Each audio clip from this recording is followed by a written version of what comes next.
My name is Ann Catt, and I have been the curator of the Latah County Historical Society since 2003. I took over this position from Joanne Jones, who so ably did this job from 1986 until 2001.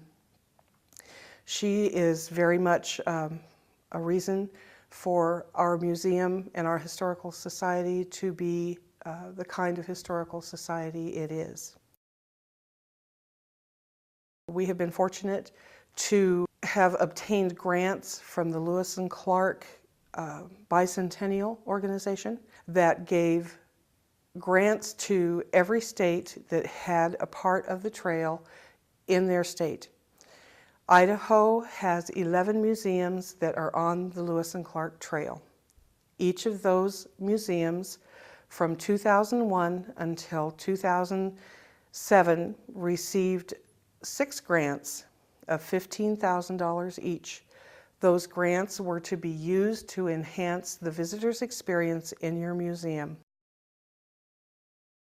Here at the McConnell Mansion Museum, we decided that it would be the opportunity for us to restore more rooms upstairs that had not seen the light of day for a long, long time, and so we decided that's what we would do. We started our first project in the museum itself was in the master bedroom, and we did new wallpaper. We took 9 layers off. The wallpapering took probably 2 months to get done.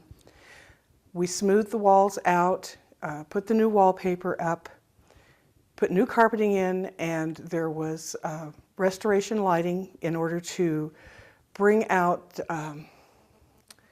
the visitor's experience in being able to see far better, because this old Victorian house is very, very dark. So the lighting helped with that, and that same year we were fortunate enough to have a wonderful bedroom set donated to us from the Nelson family, who were a pioneer family in Latah County. A 3-piece bedroom set was sent to us. It's rumored to be nearly 200 years old. It was made in England and brought over. We also have received donations from the Butterfield family, and there is a bureau and a commode in this room that came from that family, and some lighting that was done by Mrs. Butterfield, by Leon David actually, and so these things really enhance the master bedroom. The dresser of the bedroom set has 4 drawers that are quite visible and 1 drawer that's hidden in the bottom. We have quite a history that was written by Elsie Nelson about this bedroom set. She talks about how her father bought it from a homesteader who had homesteaded on Paradise Ridge. She talks about how it came to be in their family and the types of things that were kept in this dresser. There's one story about the commode that is kind of fun. There were 10 Nelson children, and all of them were born in this bed. Elsie says that as she got older and realized that there might be a new baby coming, she could tell for sure by the contents of the drawer on the commode, because it would change from a Bible and handkerchiefs to olive oil and safety pins.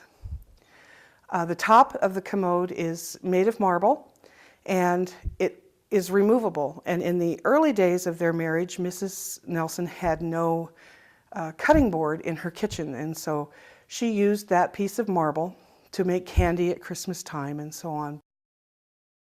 The final thing we did in this bedroom was to change the carpeting. The carpeting originally was orange and black, so we put in a very neutral pattern of carpeting. In the master bedroom, the woodwork is a different color than it is in other rooms. It's an ash color, and we believe they did this in order to denote the fact that this was a special room, the master bedroom. The room we have here is the children's room. We decided that our 2003 Lewis and Clark grant would be very useful in restoring this room. We took out the barn board and the cases and found the windows after 30 years and the closet doors, and also the door that leads from the master bedroom into this room. That doorway gives us a good indication that this was a children's room because it does connect the master bedroom with this room. Phyllis Gibson, who is Dr. Adair's granddaughter, has visited us a couple of times in the past few years, and she has talked a lot about her time when she was visiting this house to see her grandparents. She told us that this room was her mother's room, Marjorie Adair. So we know that at one point it was for sure a child's room. We decided when we got to the floor that instead of putting carpeting back down, that we would see what would happen if we did a finish on it. So we scraped and sanded and put a wonderful new finish on this floor, and we like the way it turned out. The shutters in all of these rooms that we have redone have been taken down, cleaned, repaired as necessary, re-oiled, and put up, and the Lions Club has been just very helpful in doing that project for us. This room we now use as part of our exhibit area, and we do a large exhibit each spring.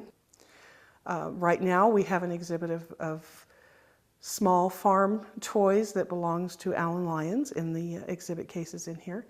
And we also, with these Lewis and Clark grants, purchased other exhibit cases and some exhibit furniture so that we can do a better job when we do an exhibit. This room is a small bedroom. We know that it was a bedroom for the families that lived here.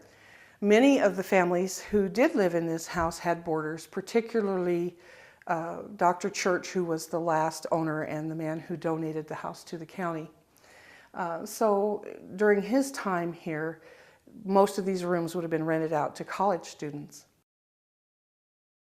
This room, whenever we have an event like the ice cream social or the opening of an exhibit, there are always children's activities in this room so that the kids can come in and play with the check machine and the typewriter and draw pictures and hang them up in the Young Artists Gallery for everyone to see.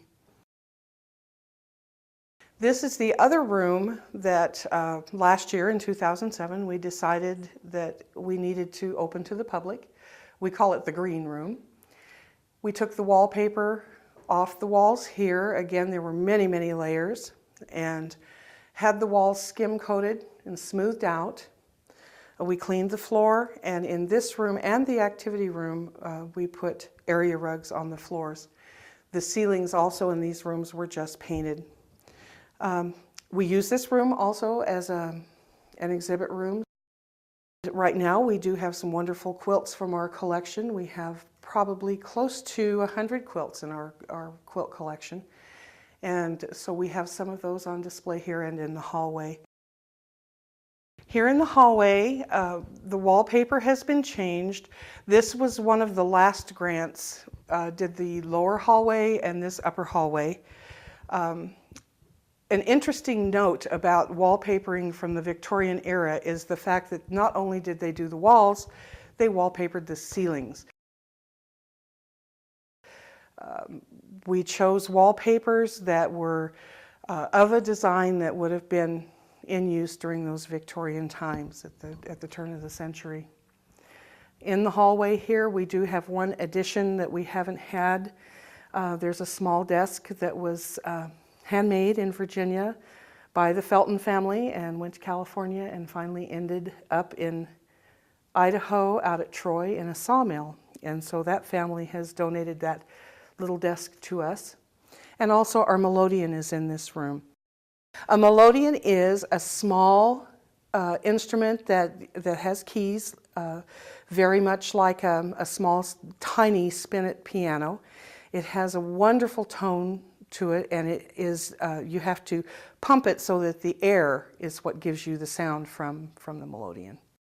We are sure that this melodeon dates from 1866, and it was packed around on on a wagon pulled by horses and went to dances at Grange halls and schoolhouses and so on. And we are having it restored this year. In 2005, once again, with redoing the hallways to brighten things up, in the downstairs area, we used the vertical stripe coming up the stairway and around the edge, and then on the north wall we put a darker, more Victorian type paper, which was very, very common at that time for them to use more than one type of paper. One of the interesting things about doing this wallpaper, particularly in these hallways and up the stairway, is that the woman who does this for us is Sheila Wells, and she's done this for a long, long time for our organization. And to watch her on a rolling scaffolding with the ceiling wallpaper, rolling it along as her husband pushes the scaffolding in order to get the wallpaper on the ceiling, is quite a sight to see. In the front parlor, this was also done with the 2005 Lewis and Clark grant, and we started taking wallpaper from the walls, and there were 9 layers of it, and there were some very interesting patterns that were there. It took about 2 months to get that room done. And another interesting point was that when we took the wallpaper off and had gotten down to the plaster part of the ceiling and the walls, there was around the light fixture in the middle of the room, in pencil, drawn quite a wide circle. We don't know if the original builder had thought about putting a design or perhaps a medallion on the ceiling at that point. We did nothing to the floors, just kept our original carpeting that we've had. And again, we have lace curtains at those windows, and those were original. We do have documentation. The Latah County Historical Society has been very, very fortunate in being considered one of the 11 museums on the Lewis and Clark Trail in Idaho. The Governor's Committee on Lewis and Clark in the state of Idaho was headed up by Keith Peterson, who had his beginnings here in Latah County at the Historical Society and has been just a driving force in helping us to make the most of these grants. We were very fortunate to have Mary Reed and Dan Crandall, who Mary was our director when all of these grants started, and Dan is the current director, and they have just done such a wonderful job in making the most of this money that's been given to us. We've had volunteers who have just worked countless hours, and we could not do any of the things we do if it weren't for our volunteers.